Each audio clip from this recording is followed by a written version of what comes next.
Welcome back. I am so excited to be here with our guest today, Elaine Chaya Danishrod.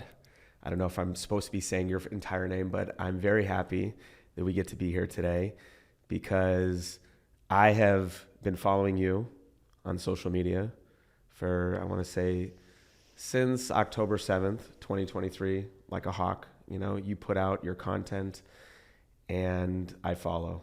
So I said, what an incredible opportunity to have Elaine come on to Show and Teller and grace us with your presence, grace us with your wisdom, grace us with your experience, and tell some stories. So I know Elaine. Elaine we met, I want to say, during COVID, possibly, maybe a little after COVID. And Elaine reached out to me and said, Rabbi, I am a young, single, very attractive Persian girl living here in Los Angeles, California, and I would like to find my man, my Besheret.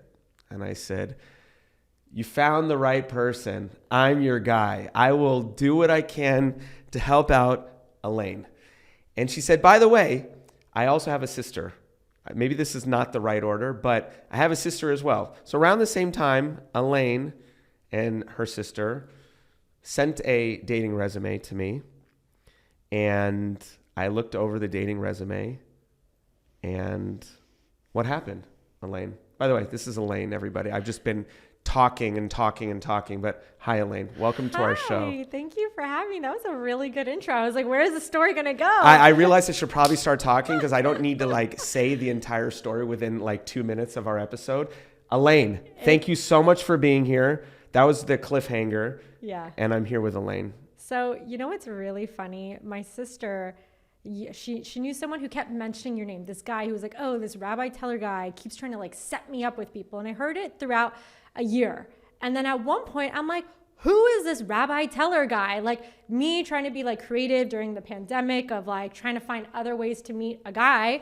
I'm like, can you get me this Rabbi Teller person's information? She's like, Elaine, he is not a matchmaker. Don't reach out. Don't say that I said he's a matchmaker. And I'm like, I literally don't care. So I was trying to pull up the email when I came here and I couldn't find it. But I remember saying, hi, I know you're not a matchmaker, which by the way, before that you have matched people. So I don't know where she got that info from, but I was like, I know you're not a matchmaker, but do you mind meeting with me? And then you missed our meeting. Do you remember this? But it's cool because you called me, your phone died. I was waiting at Pico Cafe. But anyways, so we talked. I think I brought that out. It's Put okay. that out. I make my meetings, people. I really do. You do. Because here's the thing, is that we're meeting right now. And here we are. Clearly it's fine. It's stock. Okay. You called me. We had a good call. And I also wanted to bring this up. I don't know if you remember this. At the end of the call, we did talk about me and all that stuff. And then I mentioned I have a sister. And you're like, I just want you to know. And I literally quote this to this day. You're like, I'm not a regular rabbi. I'm a cool rabbi. I do karaoke. Did I say that? You literally said that. What on earth would inspire me to say that I'm a cool rabbi and I do karaoke? I mean, listen, if you want to bust out with some Justin Timberlake right now, we can do it. I can do it like that. But you do karaoke. Hold on. I'm bringing sexy back. Yeah. With all the don't know how to act. Yeah. I think and then how to act. Yeah. I think it's back to make that. Take it to the chorus. Come on, girl. Wait, is that your karaoke song? No, because clearly I don't know the words. But yeah, if Justin were to be sitting here, I mean, there's Elaine and then there's Justin, we wouldn't know what to do. I will say that line stuck with me. And I'm like, he pitched me as a guy who does karaoke. Do rabbis do karaoke? Clearly not. That means he's a cool rabbi. Well, thank you for sharing that story with our audience. Yeah. So far, I really like how this is going.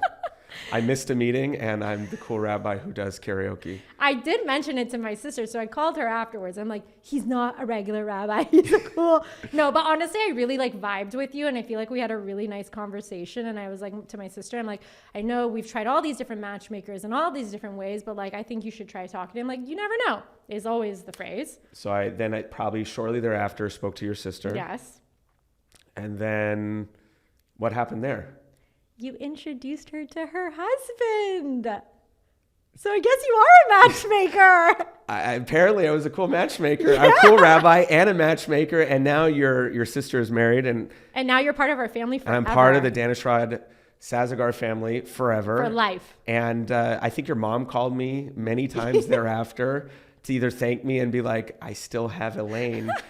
And then I think you told me, you're like, I told my mom to never call you again. And you knew that can't happen ever again. So I haven't heard from your mom in a while. Okay, good. Well, you know what? Listen, it's going to happen the way it happens. But we're so grateful that you introduced my sister. Honestly, like, to me, that was like the biggest win. So Thank you. You know. So tell me, Elaine, what are you up to in life currently right now? Give me maybe, you know what? Give me a little bit of a background on who you are, where you're from, a little bit of your journey, and what you're doing right now. And then we'll jump into the dating world. Yes. So the short spiel is that born and raised in LA, Persian Jewish, went to UCLA, worked really hard to get there, the Persian Jewish dream. And as all Persian Jews were presented with two choices pretty much at that point when I was in college at least, doctor or lawyer. And my parents are like, take your pick. And they're like, you're really good at math. Like, all your friends are doing sciences. Like, go the pre-med route. And wait, like, your sister is a lawyer, right? She is a lawyer, okay. Yeah. So we had that handled. So I think they were really pushing for me to do like the medicine, whatever that meant. Okay. And I'm like, but I love celebrities. And they're like, that's an obsession and a hobby. That's not like a career. And I was like, they're like, you're not at UCLA to go work with celebrities. Like, get a real degree. And I respect, like, true. And so I was like, okay, I guess. So then I took like the pre-med classes with all my Persian friends for 3 years, the physics, the bio, the chemistry. And How are you doing in that? I did pretty well. I got like A's. I worked really hard. I got A's. I don't know if I got B's. I'm an A student type of girl. But at the same time, I'm like, but I know I want to do something entertainment. So I did all of these internships that I found for myself at MTV with some of the biggest PR companies and working with all these celebrities. And I'm like, this is literally what I feel I'm called to do.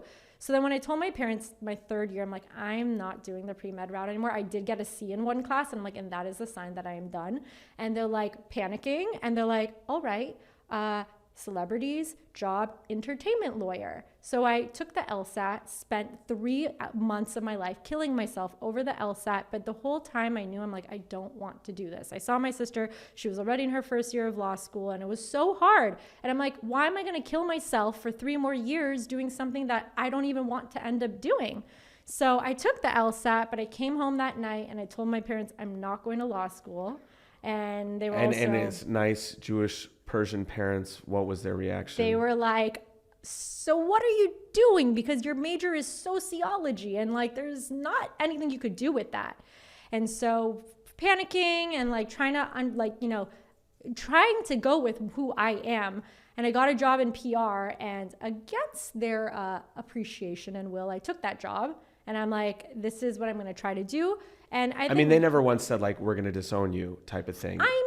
But I mean, like maybe let's take a step back, hit pause on where you are in the story. If you can explain Persian culture a little bit, just your parents are immigrants. They came here.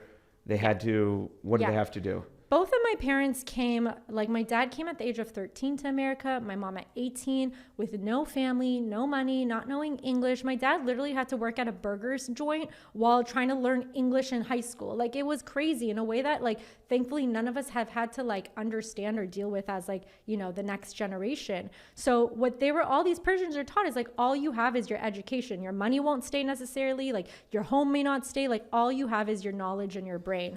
And so my mom, who also came from Iran to go to UCLA, was like especially studious. She did computer programming, was like a VP of her company and stuff. She really like pushed my sister and I to like, as a lot of Persian parents, to like get that education. So to Persian parents, especially then, it might have changed now, being a doctor or a lawyer was considered the most stable kind of profession you could have. No matter what happens in the world, everyone needs a doctor, everyone needs a lawyer. You'll always be even good with money. AI and ChatGPT Yeah. and computers taking over the world. And I think those are the two still that, as of now, kind of still need. Yeah. And so, I mean, So you grew up with that, I want to say pressure, but you grew up with that standard. that standard, that understanding. And I mean, I'm smart. I worked hard. Like my parents were like, this is a wasted potential going to an entertainment world where you don't literally need a degree. Like it's just a No matter stability. yeah. It's very like you get paid $20,000 to be an assistant, working crazy hours, getting treated horribly. And they saw that and they're like, why would you want to do that just to like be at cool events and be with celebrities? And it always was more to me than that. It was about this like being a part of something bigger, being like, you know, I worked at this company and we worked for Samsung. When Samsung first came out, they're like, we are going to make this phone a competitor to iPhone. That was like where they came to our company and we were tasked to figuring out celebrity events, like business events, like B2B, like how to make this like, no, not to say that it was all on us, but like it was like, we were one of the companies that like made that happen. Like I was part of something like really big in history of like something that we use in this world. Yeah. And so I really had to trust myself. And this relates to where I've gotten now. Like I really had a lot of like emotional stress in college of like, you know, I respect my parents. I understand what they're saying, but I don't feel like that's where I belong or that's who I am. And going against what my parents thought was right was really hard. I love my parents. I'm really close to them. But how do you decipher your own voice versus something that is like been taught to you or whatever? So that pressure was something I like carried with me all throughout college. I cried so much in between my classes about not knowing what to do until I took this job. And I said to myself, I promise I really want to help kids in the future, college students, high school students, to never feel like I did. I always sought someone who was a little older than me, ideally Persian, Jewish, or just someone who could be like, I see you, I get you, like, don't worry, like you are like me, like I could see myself in someone. And I never found that role model. So I always wanted to do that, which is why I started like a fashion blog later on. Whoa. Yeah. Whoa. Yeah. Fashion blog. Fashion At blogging. how old were you? Well, I'm only 18 now, so I was 6 then. I started it like at So precocious, Elaine. Hi.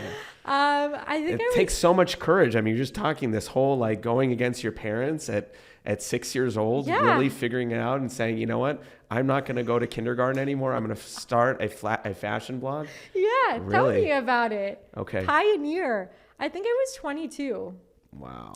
A lot of people. And that's like, again, and thank you so eloquently explaining what that is to be growing up in a Persian household with overcoming a lot of adversity, being immigrants, coming here, having to work, having that standard ideal of what success stands for.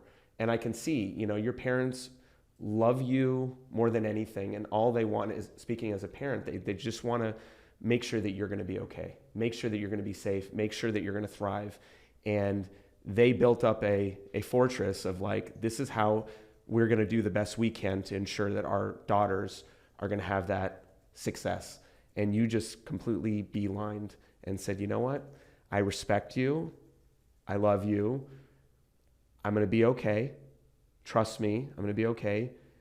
And you had enough courage to go off and essentially start a passion of yours, which I think that's why you're here today, because you're an innovator, you're courageous, and you're authentic. And I think that's what we want to see in this world, is that how are people being able to overcome adversity to say like, you know what? The world tells me I need to be this way. My parents tell me I need to be this way. Society tells me I need to be this way. But you know what? I'm just going to listen to the voice inside of me, the neshama inside of me, and follow my heart. So yeah, thank you. Well done. So go back to your fashion blog. Yeah, I was actually 24, I calculated when you were talking. And what was interesting, you'll really appreciate this. I did a post about this a few weeks ago. I've been to Israel 5 times now. And the 3rd time I went was with Go Sephardic, this Persian group that I'm sure you know. I think it was kind of through Aish. Rabbi Levy. Yeah. And that trip is to inspire people to become more spiritual. Like, I always joke, my sister came off the plane from that trip wearing a long skirt and being like, I'm keeping Shabbat for the rest of my life. And we were like, what has happened to you? Before we were like, more spiritual. I came off of the plane. I'm like, I'm starting a fashion blog. And my parents were like, go back to Israel. You didn't get the right message. And what was really crazy, and I really feel like this is like part of Hashem's plan. Like, I went to Israel with this intention of connecting more to God and Judaism and whatever. And the rabbis on that trip, all of my participants on that trip were like, you need to start a fashion blog. I wasn't even seeking to be a fashion blogger. I did not want to do it. People for like a year or two kept telling me to do it. And I was like, everyone posts on Instagram now. Instagram had just started then. And like, it was awkward posting photos of myself. Like, what were people going to think of me? I'm not someone who's like, look at me, I just came back from seminary yeshiva, which like espouses this idea of modesty and like, you don't need to put yourself out there. And it's like Instagram stories, like, here we go. Look at me. I'm here. I'm eating this. I'm doing this. Literally. And so it was so like, I just felt called from that trip to start this page. And I really wanted to do it through fashion to inspire, because even then I was wearing like quirkier outfits and like all these different things. And I wanted to inspire people through my looks, like be you, like what you were saying before, like own who you are and whatever that is. Like, look at me. I'm this Persian Jewish girl who didn't go the typical route. Like, look at what I'm doing. Like, I encourage you to follow your path in whatever way that is. And so I started doing that for, now I've been doing it for 12 years and it's taken on different iterations. I've added mental health to it because I think that's really important. I've talked about dating, which we'll get into. And then October 7th, and I started to become more spiritual. What happened was, ironically, at one point, I felt so disconnected from God and I felt so internally lost that I started to add Judaism like more into my life. We grew up traditional, but like I was just like, ugh, this praying's not working. It's not getting me my husband. Clearly there's something to this. That's, whatever. And so I kind of like put it to the side a little. And then at one point I like brought it back, and then it became more and more of my page, which I feel like this is God's plan all along, get me in. And then we'll get to what her page is very soon. Yeah. So then October 7th happened. Never spoken about Israel on my page before. And again, for maybe those who are just tuning in, it happens to be the last 2 guests that we had have talked primarily a lot about October 7th. Okay. But let's say somebody's looking at you for the first time. Let's talk about what's October 7th. So October 7th was like literally the biggest tragedy since the Holocaust. We had all of these terrorists who came to a Nova Music Festival, to kibbutz, and murdered all of these people and did all these horrible things to the Jewish community. And, it turned into this whole like for the Palestinians. They did this as resistance for the Palestinian cause, which we know is definitely not the case. It was just to harm us, to eradicate us. And it was a tragedy. It was like 1,400 people who got killed that day. Yeah. And so many people have been affected. We have, over... So that took place in Israel. In Israel, the Gaza envelope, basically. And that's what took place in Israel. But which we soon saw very shortly after October 7th, I had to say it this way, but there was a lot of... The world just all of a sudden, not really all of a sudden, but it became so heightened that we saw as being Jewish that the rise of anti-Semitism became front and center, where maybe before we didn't know who our enemies were. We didn't know because people weren't necessarily vocal about it. And all of a sudden it just seemed like people hopped on a bandwagon or they decided to root for the team. And it seemed like that potentially the Jews were made out to be enemy 101, the scapegoat, the cause for all the atrocities that are happening in the world. Yeah. And it seems as if it didn't really matter what the Jews were doing. Our narrative and how we try to proclaim positivity, humanity, doing positive mitzvot in the world, it seems as if currently today, since October 7th, that Jews are being made out to be enemies. Yeah. And so that's just to give context for those who might be tuning in right now. Yeah. So that being said, what did you do as an action? Right. So I remember in 2021, like, there was another attack, Hamas, and it wasn't obviously as big as October 7th. And people were DMing me, Jewish people. They're like, why are you not speaking up about this? You're telling people to go vote. I don't take political stances online, but like you're talking about BLM. Like, why aren't you talking about Israel? And I'm like, this is not my place. Like, I always say, like, I'm not the person that can give you like the historical facts and like all the, like, that's not who I am. I go things with a more spiritual lens and like bringing people together. And I didn't feel like I could contribute in the conversation that in that way. But what I saw on October 8th is that it was Simchat Torah. I was in New York, and my parents, who literally won't miss a holiday to go to synagogue for anything, didn't leave their homes because they were so scared that something was going to happen at synagogue. Because unfortunately, us as Jews understand when something happens in Israel, that will directly correlate to what happens around the world. We knew that. We knew that October 7th. And so I said, there's something wrong. If my parents literally left Iran at the ages of 13 and 18 by themselves to come to America to be free, and this is the first time in my entire life that I have seen them be scared to leave their homes. It's some pretty serious. That's a problem. You know what going on. Yeah. So I was like, I have to say something. So I made a video and I said that. I was like, I need to talk about this. And the video was so simple. I'm like, if my parents are scared to leave their home, there's a problem. Check in on your Jewish friends. We feel very scared and alone. And I remember those 2 days, like people were like, we feel alone. No one's saying anything. We feel alone. And that video went like viral. Like everyone was reposting. All my non-Jewish friends were commenting, checking in on me, sharing the video and all that stuff. And I said, wow, there's something that I can contribute to this conversation that really is about more being a human and emotional and all that stuff. And then I started posting more, like maybe it was a prayer, maybe it was like, I don't even know what. I kept posting a little. I honestly thought this war would end in a month because I'm an optimistic human being. And it still hasn't ended a year and a half later. And 614 days. Yeah. And so I just have continued to post and become more louder, talking about But how does that, sorry, I'm cutting you off. Yeah. I cut you off and I apologize for No, that. you're good. But I don't think you asked for this. No. But you have now become an ambassador, a spokesperson for the cause. Yeah. And how does that make you feel? As I was becoming more spiritual and shifting my page a little bit to like Judaism and Torah, because I'm like so like, I always talk to God now and I'm like, where am I going? I always felt that God wanted me to go through the challenges I've gone through the journey I've gone through, to be a voice for Jewish people. And I always thought I was just like teaching Torah, which is kind of still what I like to do. And I was like, once October 7th happened and I was having this whole internal panic attack about, am I going to say something? Am I not going to say something? I lost 2,000 followers the first week just from that check on your Jewish friends video. Okay. So I knew that there would be hate. And were you okay with that in the long run? I mean, yeah, like if these people want to unfollow me, like I don't want you anyways, but like, wow. I always had pride in myself of being like, I have the best community. I never get hate on my page. My followers are awesome. And I'm like, wow, okay, I guess they don't all love me if I say the word Israel. But so I knew on October 7th, I'm like, wow, I really feel like I've been prepared for this moment. Like this is what Hashem has wanted me to do, to be a voice for Jews like in this way right now. And so it's been an honor because I feel like I've gotten so many messages or people like who stop me who are like, thank you for your videos. They mean so much to me when I don't have the words to say. And to my non-Jewish friends who like, kind of get to understand a little more about what's happening when they don't follow any of this stuff otherwise. But it's also a lot of pressure. I call myself like a news reporter. When something unfortunately big happens, all of the activists that I'm like, in the and you're part of that circle now. I'm part of that circle.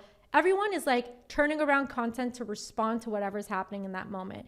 And it's hard sometimes. Like the Biba's funeral, I remember, was a really hard day for all of us. But that is, there was Yarden, Shiri, Ariel, and Kfir Bibas. They were all taken hostage, and maybe you've seen them. They're two little redhead children, one 4 or 5 years old, and the other one was 9 months when captured. And Shiri, Kfir, and Ariel kind of became that hope that all of us Jewish people who wanted to bring the hostages back, they kind of became the poster children, quote unquote. And sadly, they were murdered very shortly after they were captured. But we were all left in suspense for over 500 days, whether or not they were alive or dead. And Hamas kind of dropped the hammer on the entire world, saying, no, they're actually dead. And they switched their coffins, and it was just a very horrific sight. And I will say, as a viewer, is that it was probably one of the hardest days. And they're not my kids, but it was one of the hardest days for me, knowing that it could have easily been any one of us. But I will say that there was a lot of positivity and unification that we, as the Jews, did come back. Yeah. And it could very well be from videos like what you were about to describe. Yeah. So I think it's like we are all like navigating these emotions, and I'm navigating the hurt. And I think I've been able to use what's happened in October 7th in my Instagram as like my form of therapy, as my form of being able to feel like I could do something, even if it's just a video that's not going to change what happened to the Bibas family, like maybe could help someone else navigate what's happening. Or like not feel alone. My whole point is like to not make people feel alone, which is what my page has been from the start. I wanted people who felt lost in their career or who they were as their identity to not feel alone. They could see me as an example, especially now Jews, to not feel alone and to also be proud to be you. So it's been a lot of like work, and obviously I don't get paid to do this. I do this out of my own passion and just wanting to help.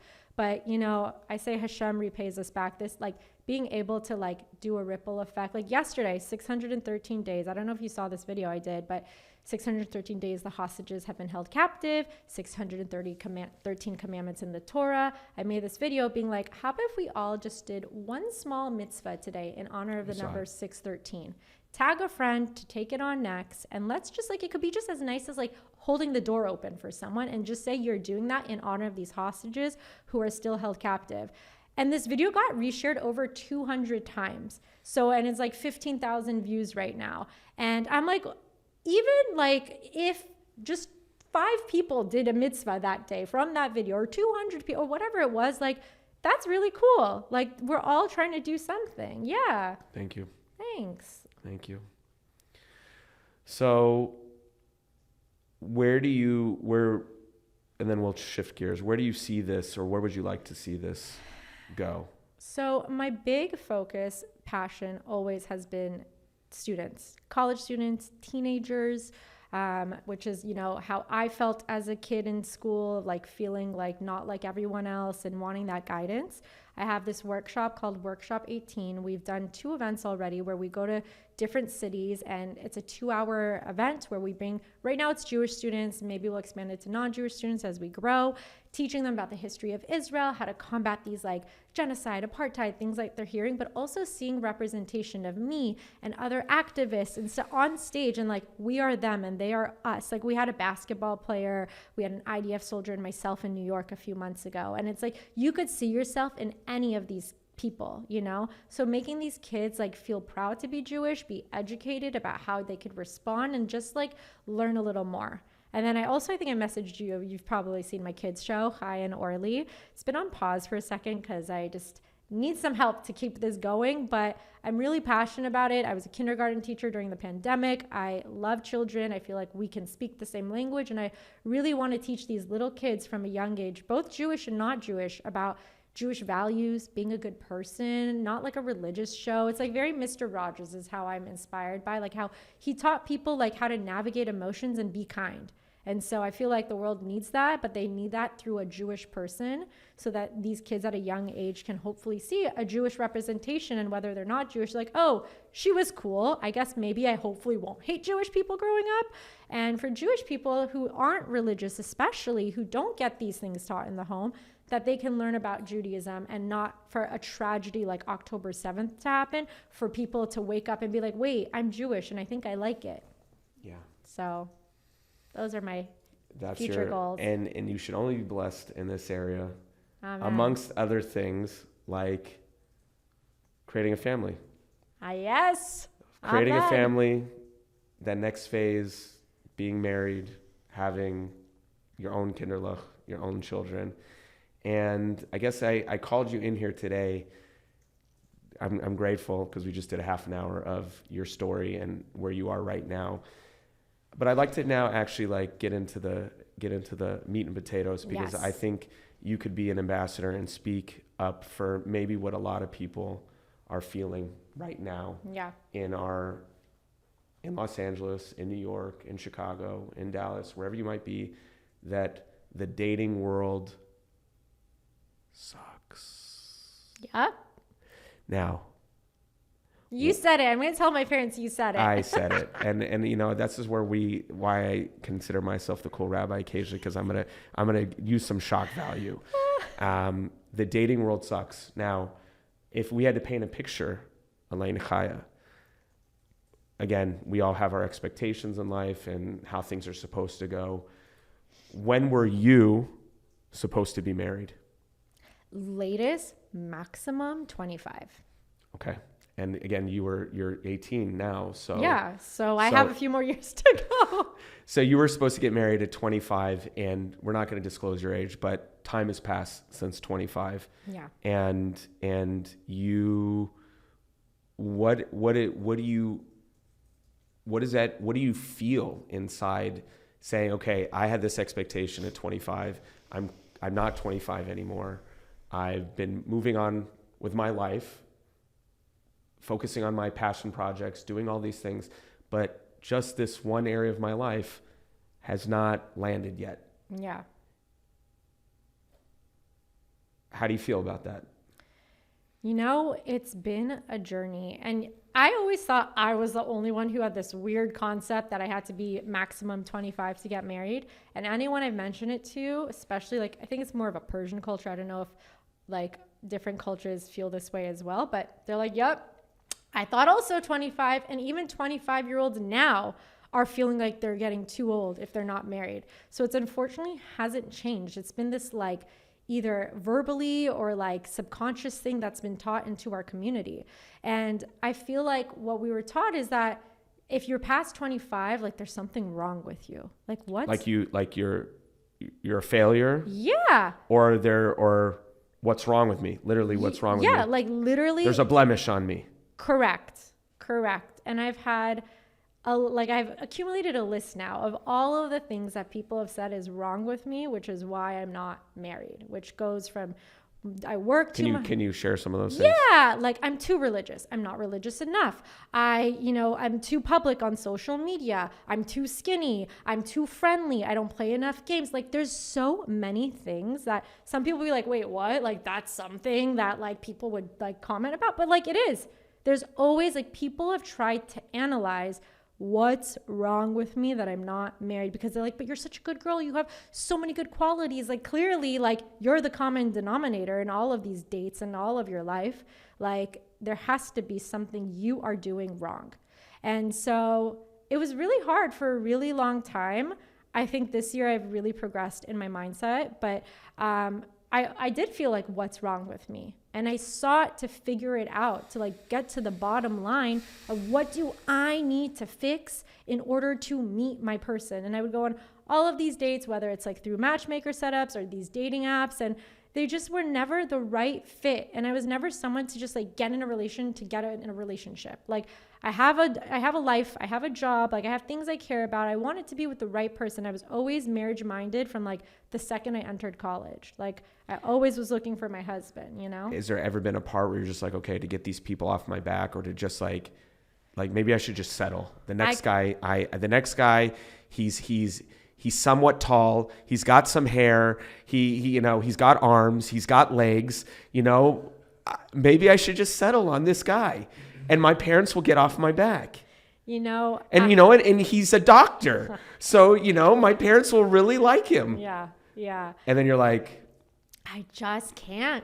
I can't. For someone who's fought so hard to like go after my passion and stay true to me, like this is an area that I could not sacrifice. And unfortunately, I've seen girls or guys, like people who've gotten married in my age range in the past few years. And you feel that they've settled?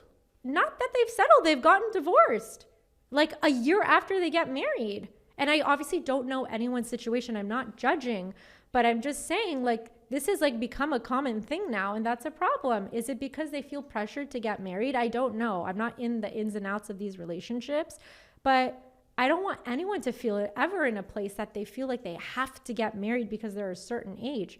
Someone did say to me the other day, they're like, I'm getting older. I don't know how old they were, maybe around my age. And they're like, I'm just going to marry the next person that I vibe Who has with. legs. Yeah. And I'm like, why would you do that to yourself? We've all waited this long. Like, don't you want to be in a happy marriage?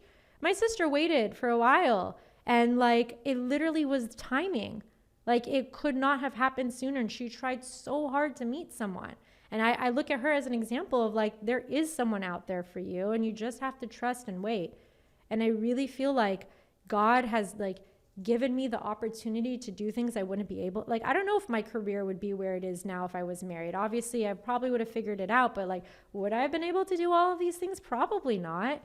And like, I feel like that's an important part of my purpose here, to like be able to like be a messenger for God. And obviously when I get married, it's going to be something I'm going to figure out, but I think there's a timing for everything. And as I've become more spiritual, like, I really trust in the emunah and faith that like God's got us. And like, if we understand that God is like, I did this video a few weeks ago about like, write down a list of all the times you feel like God has had your back, whether doesn't have to be something monumental. It could be like, oh, he found a parking spot for me, or like, oh, like I found an apartment when I needed to, or I made a friend when I felt really lonely and they came out of nowhere. All of these things, like, make a list and go back and look at that list when you're feeling like, where is God? Like, I'm in a situation, like, how am I going to get through this?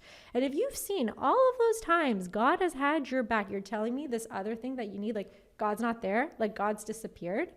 And I've really like learned to like, not accept, but like understand, like when you like trust more, like I've become more relaxed about it. Obviously I want to meet someone. Obviously it's like, there's a lot of pressure coming at me still, but it's kind of out of my hands. The best I could do is try.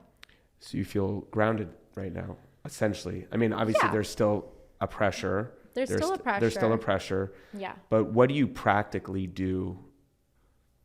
Do you pump yourself up? Do you have good self-talk? Like, what do you do before you go into a date, let's say? Do I have to go on this date? That's what I do. No, I don't know. Like, I'm just like, whatever. Will you take a date now with anybody, or do you are you more discerning now? Like, do you feel like, you know what, there are dating apps, there's Hinge, yeah, Bumble, whatever. Yeah. And you see this nice picture, you both swipe right. How do you go into that date? You say like, I don't know this guy from a hole in the ground, but I'm just going to be hopeful and we'll take it as it comes. Like, what is your... I have no expectations at this point, because if something actually sticks, like, that's like new for me. So like, I'm like, let's just see how it goes.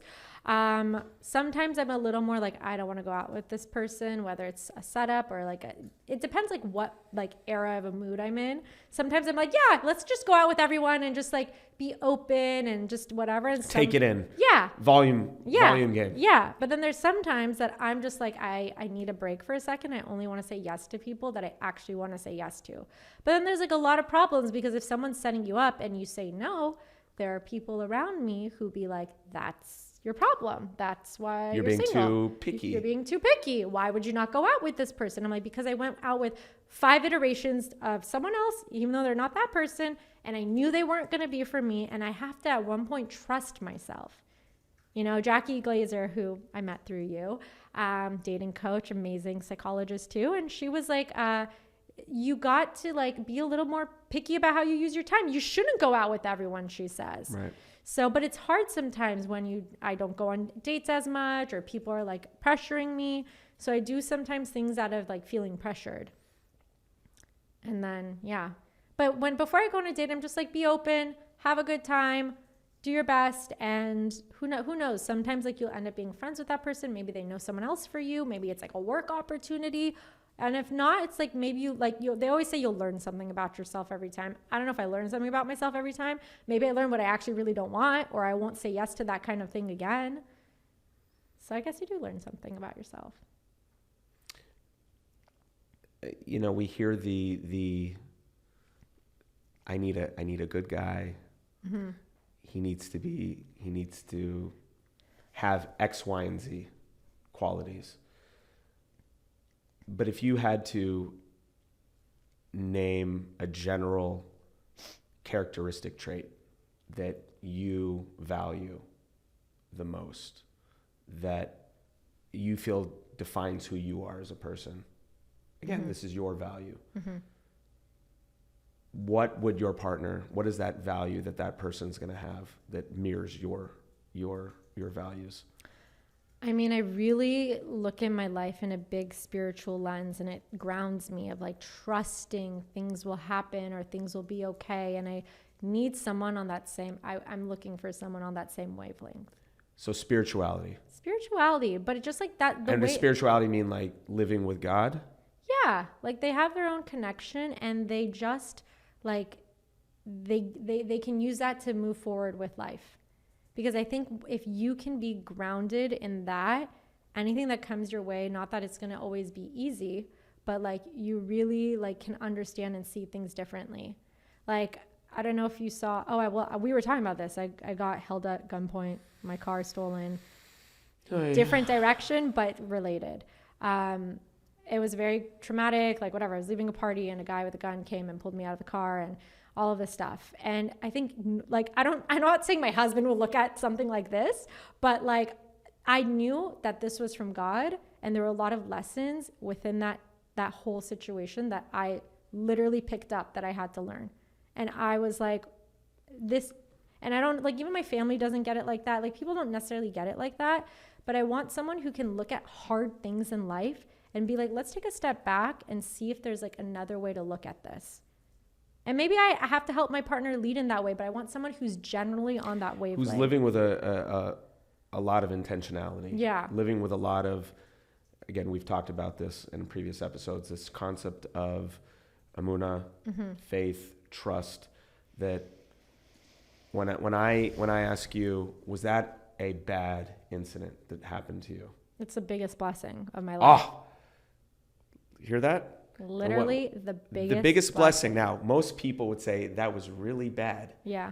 And again, in the world of God, in the world of Judaism, we learn that everything is for the good. Yeah. This is also for the good, also known as Gamzu Latova. Yeah. Is that it was very painful. There was a lot of trauma that you went through, but you have made a choice to say, what is the lesson?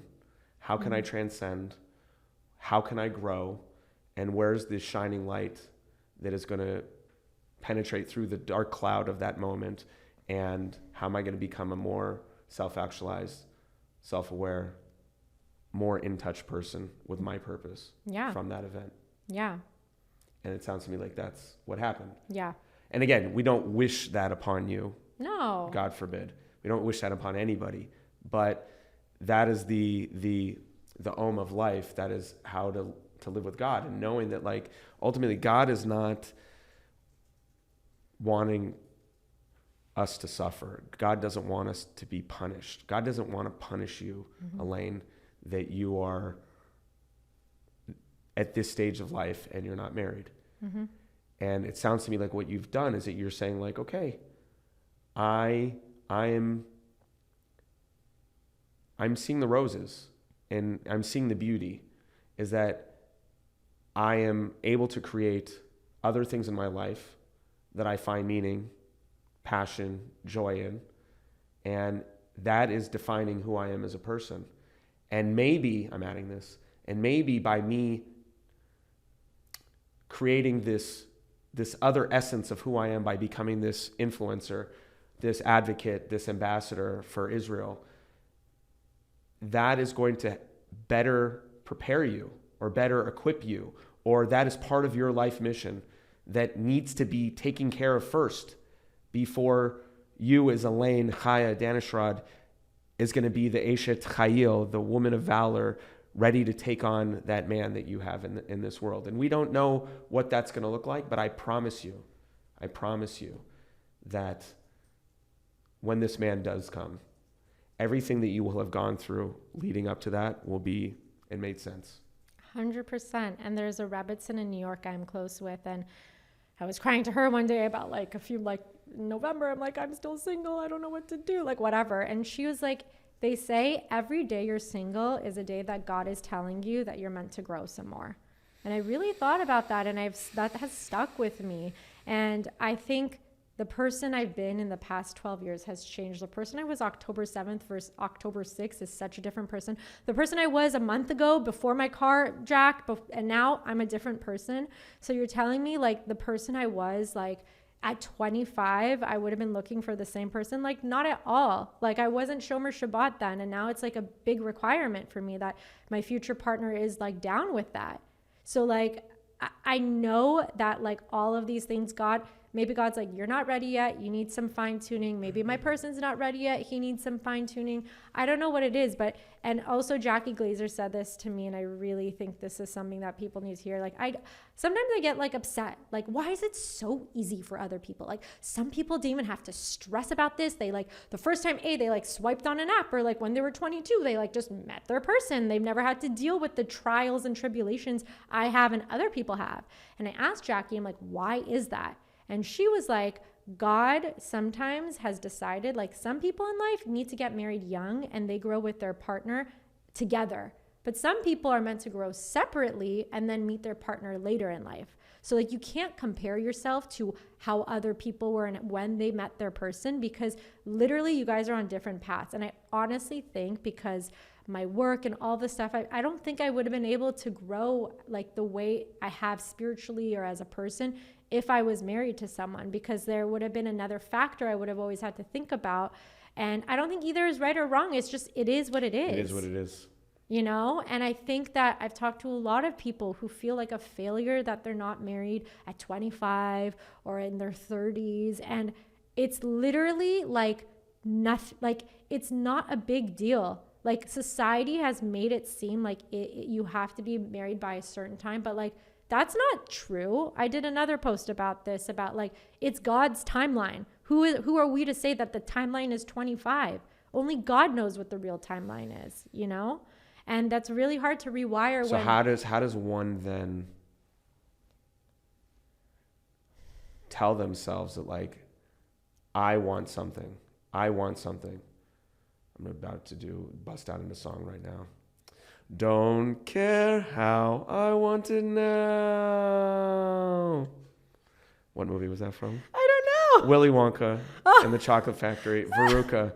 And she wanted the golden goose. Yeah. And in life, we want the golden goose. Yeah. Don't care how I want it now. Yeah. But what would you tell that person who wants it now? And I will push through it. I will get what I want, how I want it, and I don't care about anybody else. I will get it. What do you tell that person based off of your experience? You got to, like, as Jackie Glazer also says, let go. Wow, maybe we should have this Jackie Glazer. I mean, like 3 times. Like, whoo. I am Jackie Glazer. Thank you so much. But no, I really learned a lot from her. So she says, let go and let God. You really got to let go. And I will say that, like, I just turned 36, like in January. I'm not afraid of saying that, but it's just like people think I'm younger. So it's like trying to put an illusion out there. And, you know, my sister and I have birthdays very close to each other. And right before I turned 36, I remember it was like December, and I was crying to my sister that I cannot believe I'm going to be 36. It's just like, it's fine that I'm not married, but that's a large ass number that like if you told me when I was younger, you would be single at 30. It's double chai. I know. I've thought of it that way, and I'm like, all right, this is actually a good year. But like, if someone told me when I was younger I'd be single at 36, I think I would have I would have died. Like, I would have fainted. Like, what do you mean? No way. Like, you mean 26, not 36. Like, that's a really like crazy concept to me and to a lot of Persians and just generally people. And so I cried to my sister that I can't believe that I'm turning 36 and that I'm not where I thought I would be in my life in terms of marriage and kids, etc. And she said to me, you cannot control how old you're turning. That is a fact of what is about to happen, but you can control how you live your life. And from that moment, I've tried so hard in so many ways to find my husband. Like, I've literally done everything under the sun. And if I literally cannot control this, like, why am I going to kill myself over this? Like, it's going to happen. So I decided, I'm like, my New Year's resolution is to literally live my life. Like, what is it that I want to do for me? And so, I got an apartment in New York for a month. I've always wanted to live in New York. So I did that for a month. I've, taken opportunities for work to go to different places. I've done other things. Like, I've just been like, what do I want to do? Live your life. Live my life. And I've literally. And you don't think people are living their life right now? They're not. We're living for everybody's living for this next moment, this next chapter. Or living for what my parents think I should be doing, or living for what I think I need to be doing for my boss. So yeah. People are not living life. People are not finding themselves. Is that what I'm hearing? Yeah. They're not finding themselves. They're listening to the pressure. And I will say, it's not like everyone around me is like, good for you for living your life this year. I've gotten like feedback that maybe it's not good what I've been doing. So does that mess with you a little bit? Yeah, but also I'm like. So then what keeps you going then? If you're hearing that like people, I keep on referencing your parents. Yeah. Forget your parents. Other people might be like, yeah. You have to be responsible. Yeah. You have to be responsible. Yeah. And responsible means you have to do the normal thing of society. Yeah. And how do you like remove that voice and be like, what will that do me if I listen to what I'm supposed to do if I'm not happy? I'm like, what do I feel is right? I take a lot of other people's opinions as what is right. And that's not always true. And so I'm like, do I think what I'm doing is good? Like, am I excited about what I'm doing? And like, the answer is yeah. 2 years ago, I was living in London for a few months and my family was not enthused about that Persian girl going to live abroad at the age of 34. Like, what's wrong with you? You're not married, all this stuff. And it was really hard. And I, again, went against my parents' will of doing something. And it was the best experience of my life of just making decisions for myself, of like living on my own and all of these things that I wouldn't regret for the world. So because I've done things that I've like pushed a boundary of like trusting myself and I'm like, see what happens. Like not everything is a great decision, but you also learn. I go to therapy. I've worked with dating coaches. I really worked on myself to decipher what I feel is right versus what other people feel is right. That sounds like the biggest test right there of ultimately figuring out what is right for me. Yeah. Not what is right for you, but what is right for me. Yeah, and everyone's path is different. And you'll probably know more about this than me, but I'm very into like reincarnation lately. I've like had a lot of conversations about this. It's come up in all this stuff. So I've like really looked into this. And this concept has given me a lot of like weird comfort. Like before this, everyone has a purpose. We know that when Rosh Hashanah comes around, you're supposed to review like how far am I going along in my purpose. You come here to accomplish something in this world. But before you come here, you choose, first of all, not only your parents, God presents you with a different array of parents, and you chose the parents you have, you guys. You chose them. When you're like mad at them, you chose I thought they said people. that we don't get to choose our parents. They choose us. Really? Is that true? No, we do. Okay, shit. Okay, yeah. They think they chose us, but we chose them because we knew that. Because that's what our tikkun has to be in life. Yeah. Is that with those parents, and that they're going to help us bring us along. Your mission. World. Yeah. And you chose every single challenge in your life. You chose everything to happen in your life the way it did. So I've thought about that recently, and I think maybe that's helped me with this mindset. I'm like, wow, I chose to be single at 36. Like I've actively chose this before I came here. So how do you actively now choose to? So I'm just like, there has to be a reason. There has to be a reason that I agreed with God that I'm meant to be at this stage in my life, the way I am, with the pressure that I have, with the upbringing I got in this Persian culture. So why don't I just try to make the best of it? Because there's a reason. So every day I just try to be, as cheesy as it is, the best version of myself. Like, what am I doing today to complete more of my mission, which is a lot of my work, and also to be happy. Before I got here, I saw this Instagram quote that says your 8-year-old version and your 80-year-old version are looking at you now and seeing like if you're going to accomplish like what you're meant to, like you're like, I'm not phrasing it well, like who you're meant to be. Your 8-year-old version wants to see like not what achievements you've made, but like are you going after what you want? Like, are you just like living our dreams out for us? And your 80-year-old version is like, did you stop to enjoy life? And we don't realize that component until later down the line. Like, did we like, we're all so focused about getting married, getting this much money, and like all these achievements, but like, did we appreciate life in the meantime? And also, so like when my sister was like, live your life, I'm like, you know what? How about if this is my last year I'm single, God willing, if God wants that for me? Or you're now going to choose to take on that next step. Yeah, but like, do I want to look back on all of these years and I'm like, wow, from 20 to 36, I was so depressed the entire time that I wasn't married that I didn't even get to live my life. So I'm like calling this like my finale tour, like doing it up. Like, you know what? Like, I won't be able to do this. Like the reason like Taylor Swift? The air. Yeah. You know what? The Elaine tour. I don't know. I was trying to think of something cool. But when I moved to London, I was like, I'm 34. How about if I'm going to be married next year? I can't live in London next year. So I decided to do it. So everything I'm doing, like, I can't do this again. Like, I mean, you could do stuff with your husband. You're not like not allowed to do anything ever again. But like, I can't do it the way I'm doing it now. So why don't I just say yes to all these opportunities? And who knows? Maybe I'll meet someone in the process, or maybe that's teaching me stuff to like, I don't know. So that's how I view life as of late. Amazing. What would be the advice that you would give? You kind of said it, but in summation, what would be the advice that you would give the younger version of yourself or anybody who is struggling right now in the dating world? There's nothing wrong with you. You are not messed up. Do not compare yourself to other people. You are on your own journey. There's a reason you are where you are, and there's a timing for it. And all you need to do is to like look inward. What can I improve about myself? And most importantly, like enjoy life, enjoy your days. Like it doesn't get easier when you get married. You have more responsibilities. You have kids, you know? And you have one life. Yeah. We're living till our life is limited. It's still 120. And as I've said before, who is the wealthy person? This is taken from Pirkei Avot, Ethics of the Fathers. Who is the wealthy person? The person who is happy with their lot. The person who's happy with their portion in life. And to really mean to be happy, to have real joy, it means that one has to live their life in the present, living the life for now. If I'm constantly looking back at my 8-year-old self and I'm constantly looking forward into my 80-year-old self, that means life is just passing currently, right here, right now, and I'm mentally not here right now, enjoying and accepting, surrendering that God is wanting me to be here, right here in this conversation, enjoying this. Not where am I going to be 2 hours from now?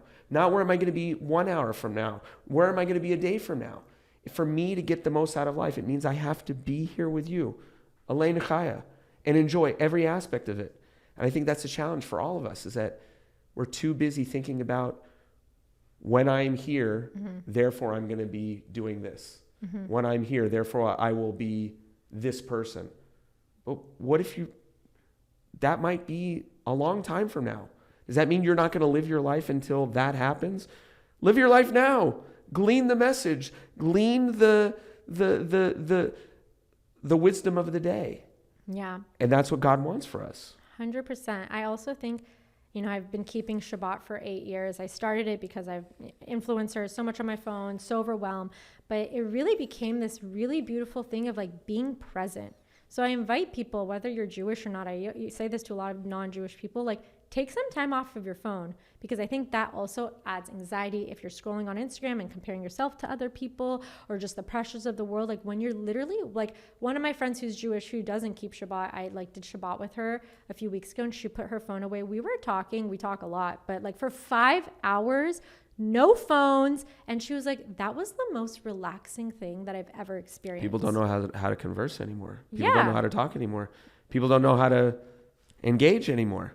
But it also allows you to be present and be appreciative of the people around you. Yeah. So I think that's a really good practice to like, just, when we're on vacation, we're like, that's why people are so happy and free. You're not worried about the normal day struggles. But how can you bring that vibe of living and enjoying each day to your normal day life? It's obviously not the same, but I think it's really important to just remember that there's a path for you. I think that's a good place. So thank you guys for being here in this wonderful episode. Elaine Chaya, you are a rock star. Hopefully I proved to you that I'm still a cool rabbi. And I hope to be there for you, with you, continuously on your journey. And I can say, wow, I knew her when. And I want to be able to potentially stand under your chuppah, if you give me a bracha, a blessing, and dance at your wedding. If you have a little bit of Justin in the background, I'll be sure to rip it up for you. And very proud of you. You should continue to go from strength to strength. And thank you for all your wisdom that you shared with everybody. And the lesson that I learned from you is just live life, be in the moment, and enjoy what God has given to you. Amen. All of that and more. Thank you so much. Yeah. We'll see you next time. See you next time. Bye-bye.